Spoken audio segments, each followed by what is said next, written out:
During the Dark Ages, torture was used as a punishment to all offenders.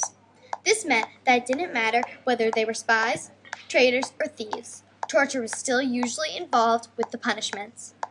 If the offender's crime was bad enough, they would not only be sentenced to torture, but also a slow, painful death.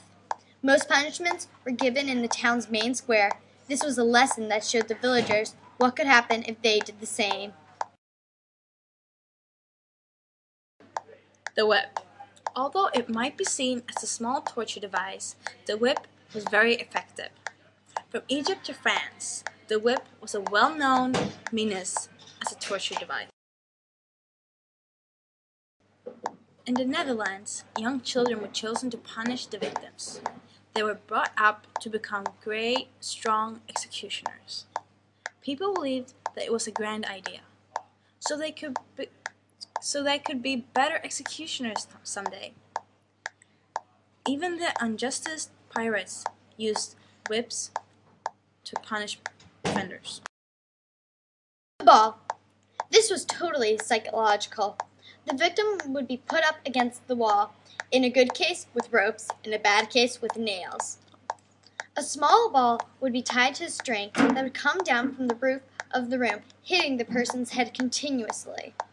Finally, after months and months of this constant hitting to the head, the ball would hit the person's brain. During the middle of this process, the victim would shout in agony, complaining about the blood from the forehead. This was usually coming into the eyes, causing blindness. Thumbscrew. The thumbscrew was used when a suspect did not share significant information. His hands were placed in a device and slowly crushed. Sometimes they even used bigger ones to crush knees, toes, or sometimes even legs. The heat torture. This used a brass coffin that would be heated until it turned hot red. Then it would be put over the person, killing them. The person was usually fixed down with nails.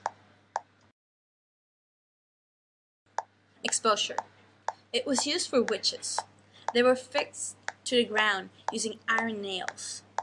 They were naked, spread out in front of the sun, and after getting a really bad sunburn, animals from the forest would come and eat the witches alive. The Iron Maiden. This was a big door that had spikes all across it. It would be shut slowly with the body inside, crushing the body. During the medieval times, they were very clever with the torture devices. This meant they had a long tube at the bottom of the Iron Maiden, so the people would have to watch their blood come out. The longest they would live is for 2 days. Then they would reach the sweet death.